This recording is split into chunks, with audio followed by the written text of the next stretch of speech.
किरातार्जुनीय दुनिया में एक सूक्ति आई है, ठीक है। हम लोग आज सूक्तियों में है।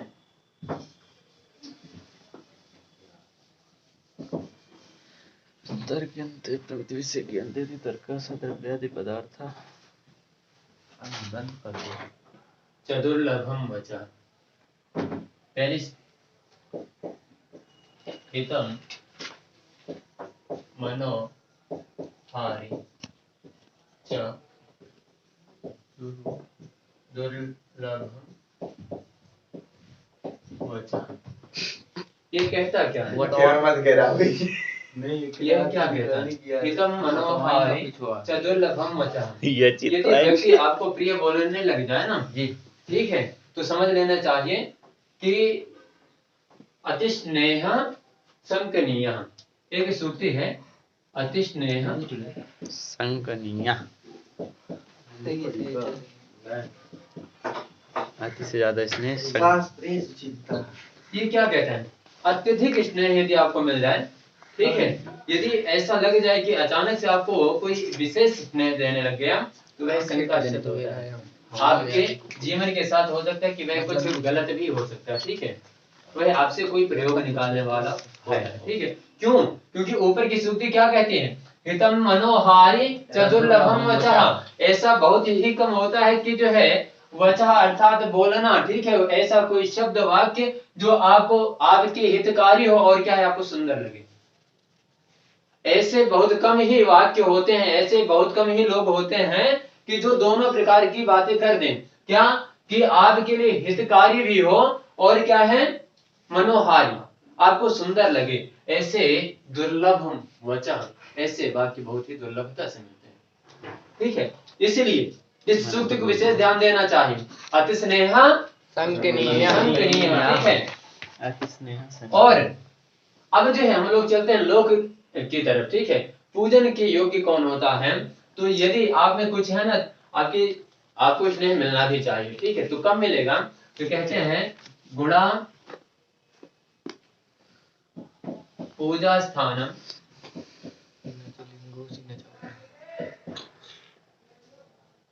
गुणेषु न च लिंगम।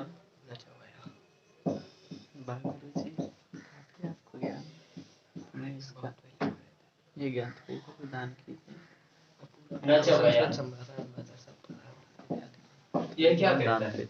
गुणा पूजा स्थानम गुणेषु न च लिंगम न च वया। गुणेषु, गुणियों में जो गुणी व्यक्ति हो जाए, ठीक है, जिसमें कुछ होता है ना, जो कुछ जानता होता है, उसी की पूजा होती है या उसी की प्रशंसा होती है। लेकिन यदि अति हो जाए, अति आदरणीय संकनीय, इसी में लिख लेते हैं हम लोग, अति आदर शंकनीय, ठीक है। अति आदर शंकनीय,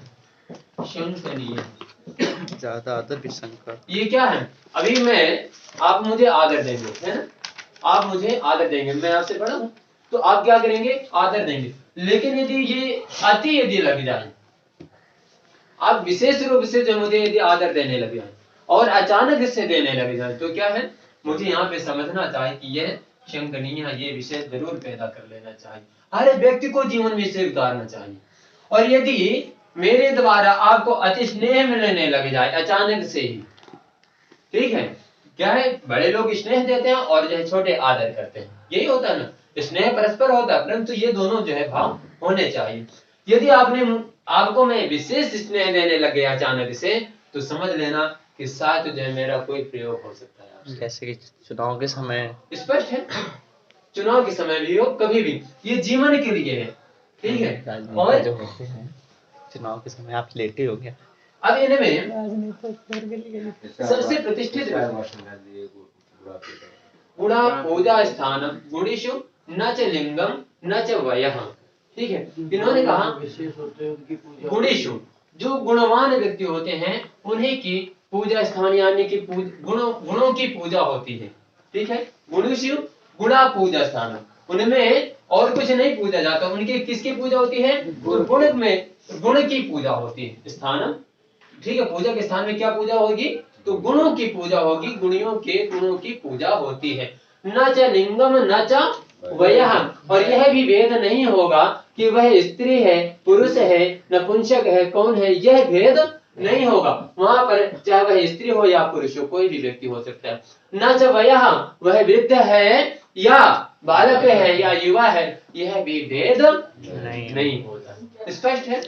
अत्यादरा शंकनीय। ठीक है, फिर कहते हैं वसे ही यस्येन्द्रियाणि,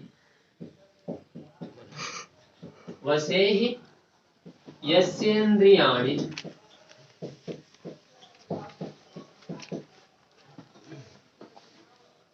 तस्य प्रज्ञा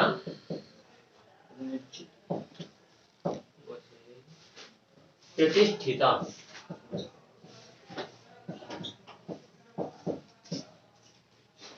इन्होंने क्या कहा? वसे ही यस्येन्द्रियाणि तस्य प्रज्ञा, जिसकी इंद्रियां, यस्य अर्थात जिसकी इंद्रियां वश में है, जिसकी इंद्रियां, यस्य अर्थात जिसकी इंद्रियाणि, इंद्रियां बहुवचन है, ठीक है, इसलिए इंद्रियाणि कर दिया। तो इंद्रियां कितनी इंद्रियां हैं? पांच। ज्ञान इंद्रिय और 5 एकादश इंद्रिय। यदि हम बात करते हैं कि इंद्रियां कितनी हैं, तो वहां फिर आप भिन्न भिन्न नहीं करते हैं। यदि आपसे पूछा जाए कि उपेंद्रिय क्या है, तो फिर आपको वहां बताना है कि उपेंद्रिय मन है। ज्ञानेंद्रिय कितनी है? तो 5 ज्ञानेंद्रिय है, 5 कर्मेंद्रिय है। 5 कर्मेंद्रिय कौन कौन सी है?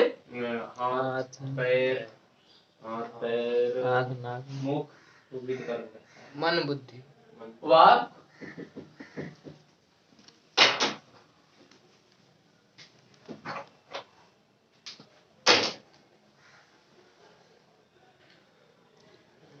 वाक, पाणी, पाद,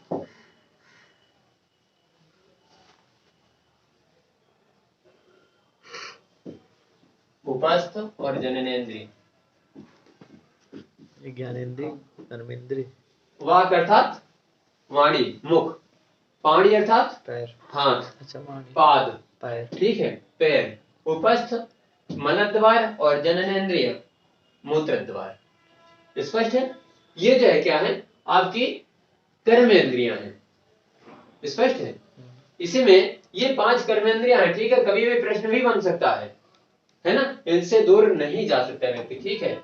और इन्हीं से हम लोग लगभग प्रायः जितने भी क्रियाएं होती हैं, क्रिया करने की क्षमता किसमें होती है? कर्मेंद्रिय में क्रिया करने की क्षमता होती है। ज्ञान करने की, जानने की क्षमता किसमें होती है? तो 5 ज्ञानेंद्रियां होती हैं। कौन कौन सी? तो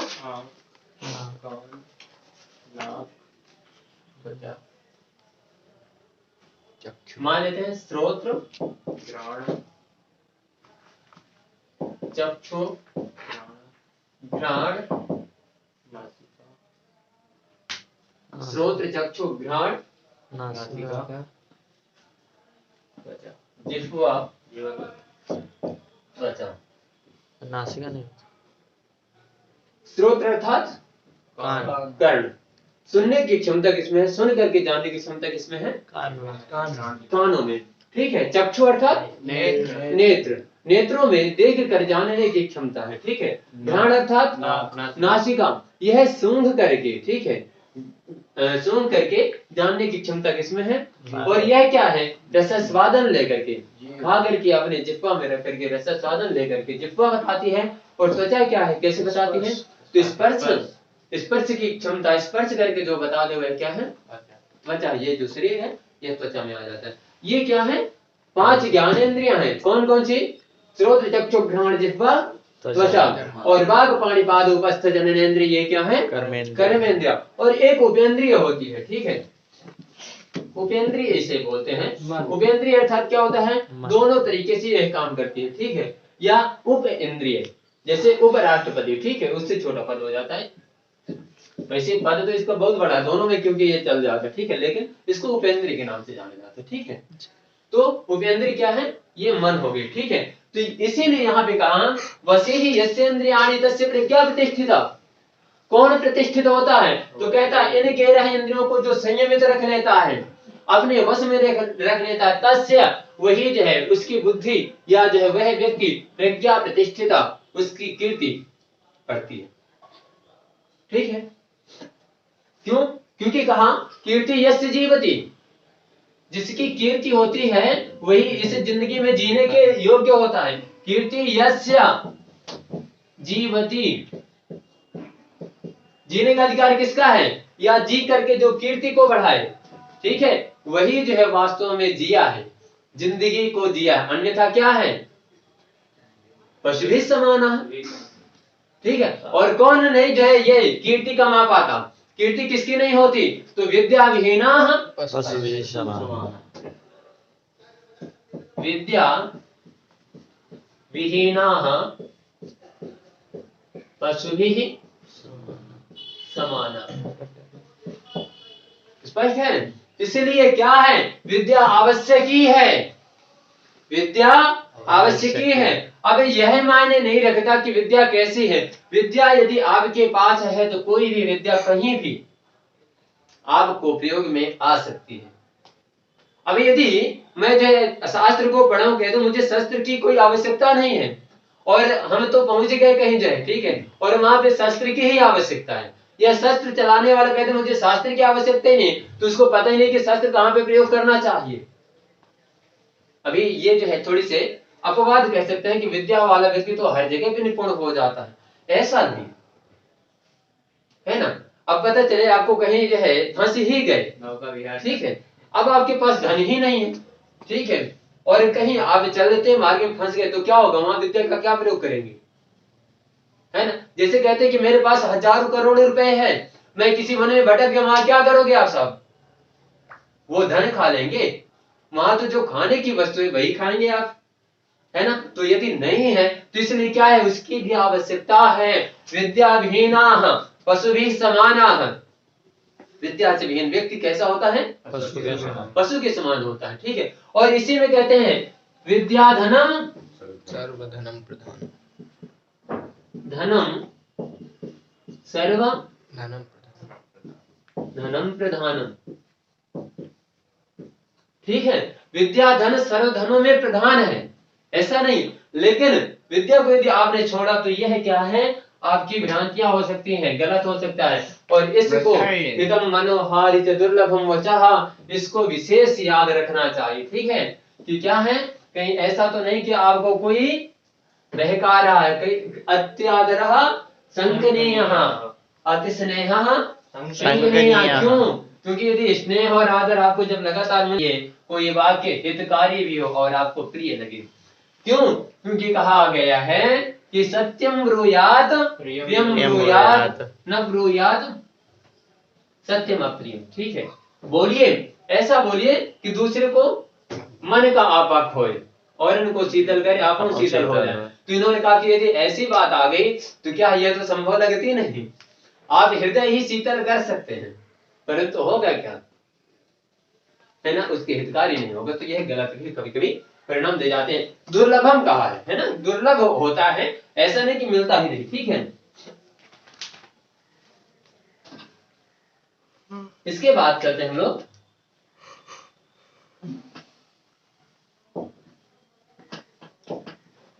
बुभुक्षितः करोति पापम, ठीक है। यदि सबसे बड़ा कोई पाप है तो क्या है? भूख सबसे बड़ी पाप है। क्या है? यदि आप भूखे हैं, ठीक है, और भूख का अर्थ यह नहीं कि सिर्फ जो है भोजन से है, इसका तात्पर्य यह कदापि नहीं, ठीक है। भूखे का मतलब है किसी भी चीज की आपके अंदर तृष्णा प्यास है, ठीक है, आप भूखे हैं तो क्या होगा? बुभुक्षा है तो क्या होगा? किम न करोति पापम, कैसा पापन आप कर जाएं यह नहीं समझा जा सकता। धन की लालसा में आप हो सकता है किसी का गला भी दबा दें, ठीक है। आपके अंदर कोई ऐसी लालसा आ गई किसी चीज को पाने के लिए, ठीक है। कामी व्यक्ति जिस प्रकार कामना पूर्ण ना होने पर वह क्या है? कामनियों का संहार करने लग जाता है, अर्थात स्त्रियों का संहारक हो जाता है। जो कामी व्यक्ति होता है वह क्या करता है? दूसरे स्त्रियों का जो है कभी कभी संहार करने लग जाता है, ठीक है। तो बुभुक्षिता, यह भी बुभुक्षा है, तो बुभुक्षिता ही सबसे बड़ा पाप, या बुभुक्षिता किम न करोति पापम, है ना। बुभुक्षा जो है कैसा पाप न करवा दे, यह नहीं समझा जा सकता। ठीक है, और क्यों? क्योंकि हर व्यक्ति चाहता है कि मैं सतम जीवे में सर्वदा सतम, है ना, 100 वर्ष जीना चाहता है, लेकिन कुर्वन्नेव,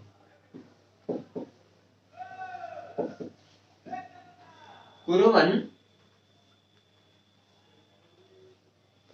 कर्माणि जिजीवेक्षत।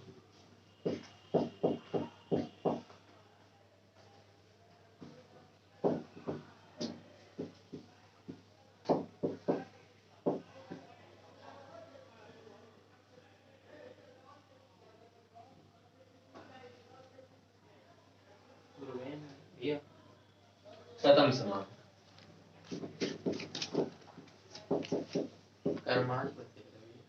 कर्माणि जिजीवेक्षत शतम समाह,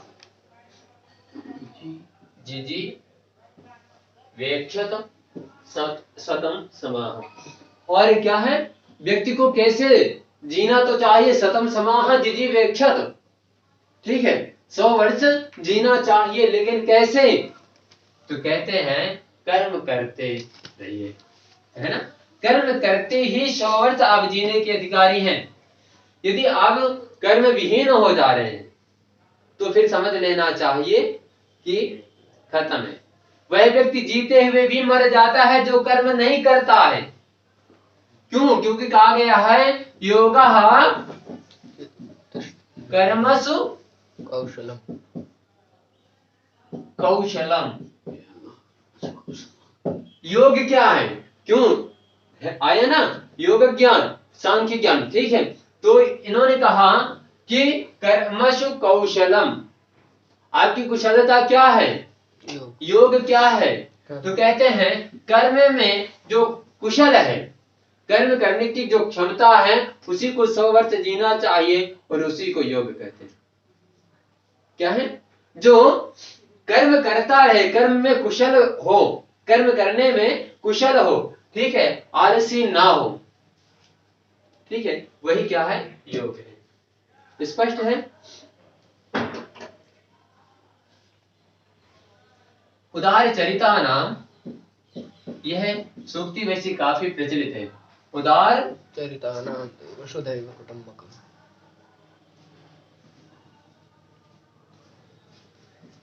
चरितानां वसुधैव कुटुम्बकम्।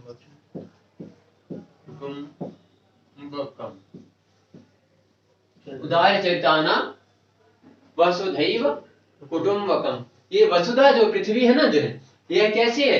तो मेरा परिवार है, कुटुंब है, कुटुंब अर्थात परिवार। ठीक है, तो इसके प्रति क्या होना चाहिए? उदार चरित होना चाहिए। आपका जीना कैसा होना चाहिए? उदारता होनी चाहिए। ठीक है, तो ऐसा ना हो कि ये पापम करने लग जाए। ठीक है, पाप ना करते हुए आपके अंदर क्या भावना होनी चाहिए? उदारता की भावना होना चाहिए। ठीक है, यदि आप नहीं सर्वः सर्वम जानाति, ठीक है, नहीं सर्वः सर्वम जानाति, ये क्या कहते हैं? कहते हैं कि हर व्यक्ति नहीं सर्वः सर्वम जानाति, हर व्यक्ति एक ही व्यक्ति या सभी चीजों को नहीं जान सकता। ठीक है, मैं हूं तो आवश्यक नहीं कि सारे विषय को अध्यापन कर सके। आप हैं, हो सकता है कि सारे विषय को समझने में आपको कठिनाई हो, ठीक है, संभव ना हो। ठीक है, तो नहीं सर्वः सर्वम जानाति, सभी व्यक्ति सभी कुछ नहीं जानते होते हैं।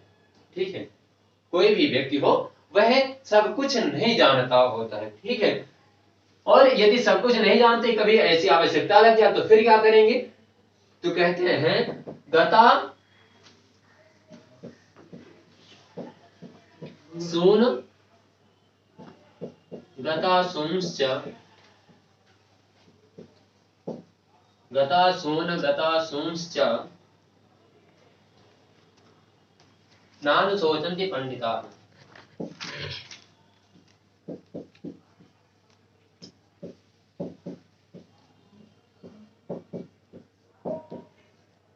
ठीक लग रहा है विषय या नहीं आपको? आवश्यक है जीवन में? मुझे लगता है कि ये जो है सारी वृत्तियां ननु है। हाँ नानु नानु सोचंती पंडिता। यहाँ पे कह दिया कि नहीं सर्वा सर्वम जानाति, हर व्यक्ति या सभी व्यक्ति सभी कुछ नहीं जानते होते। स्पष्ट है, सभी व्यक्ति हम सभी जितने भी हैं तो सभी कुछ नहीं जानते होते। ये सोचंती है कि सूचंती है? सोचंती, ठीक है। तो अब ऐसी स्थिति में क्या है, अब कहीं हमने कहा ना कि जो है विद्या होनी भी चाहिए और सारी विद्याएं होनी चाहिए, लेकिन अभी हमारे पास यदि कुछ नहीं है, वैसी आवश्यकता लग जाए तो फिर क्या करना चाहिए? तो कहते हैं गता सोमश्चा नान सोचंती पंडिताः। पंडित अर्थात विद्वान लोग जो हैं क्या करते हैं? नान सोचंती पंडिताः गता सोमश्चा।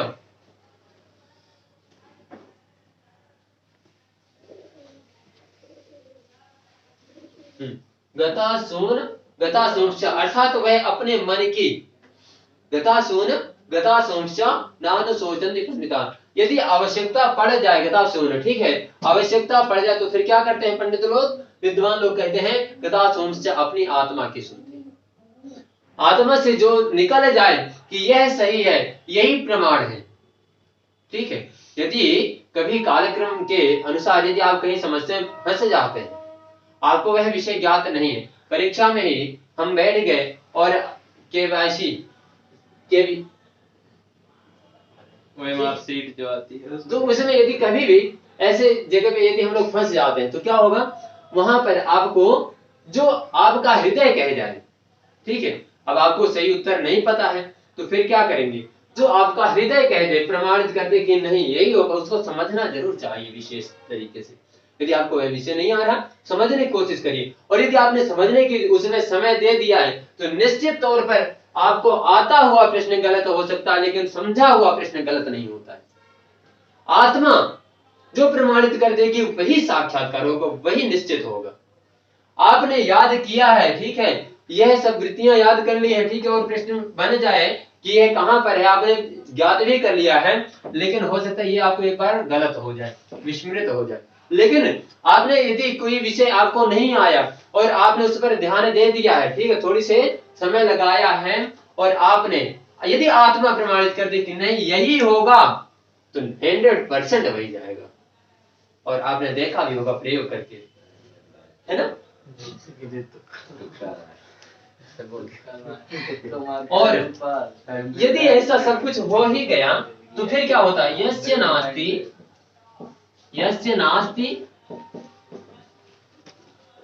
स्वयं प्रज्ञा,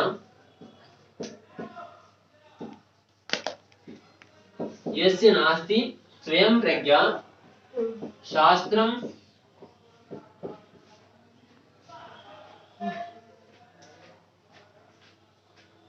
तस्य करोति किम, शास्त्रम तस्य करोति किम, यस्य नास्ति स्वयं प्रज्ञा।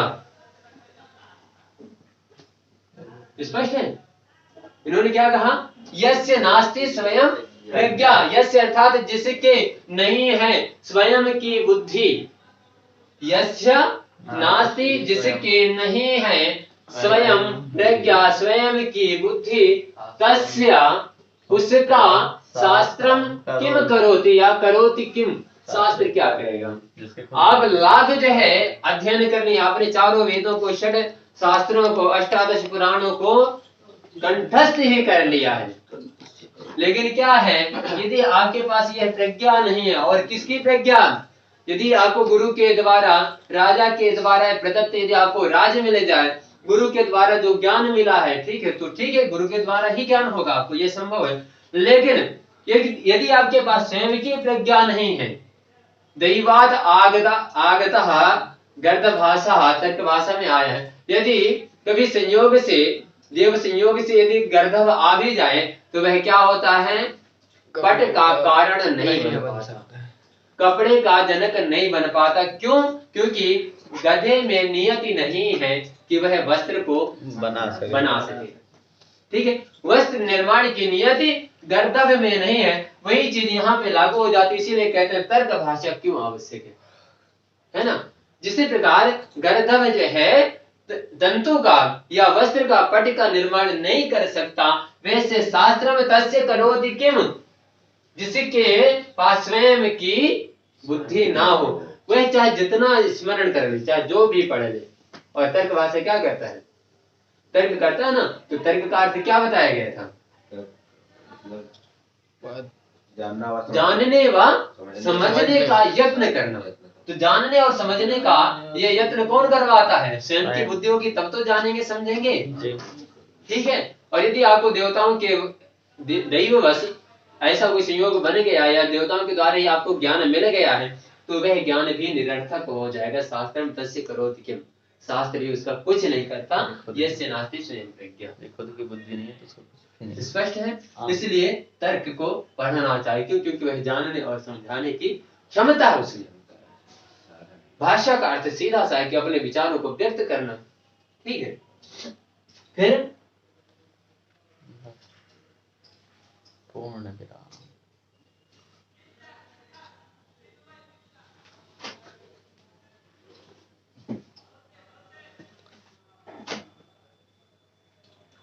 विद्वान सर्वत्र पूज्य, पूज्य होता है ना, तो ये तो सभी जान ही रहे। विद्वान जो जिसके पास यदि ये दोनों आ गया तो वही विद्वान हो जाता है, ज्ञान भी हो जाए और स्वयं की बुद्धि भी हो जाए, तो वह क्या हो जाता है। भैया पूरी सुक्ति क्या है, राजा राज्यम पूज्यते विद्वान सर्वत्र पूज्यते। इसका देखना पड़ेगा। स्वदेशे पूज्यते राजा विद्वान सर्वत्र पूज्यते। स्वदेशे, हाँ स्वदेशे पूज्यते राजा विद्वान सर्वत्र पूज्यते। और भी है इसका वही लाइन। ठीक है। और इसके तो मुझे लगता है इतना आपके हम लोगों के जीवन के लिए लाभकारी होगा, है ना। इसी आशा के साथ आप सभी को नमस्कार।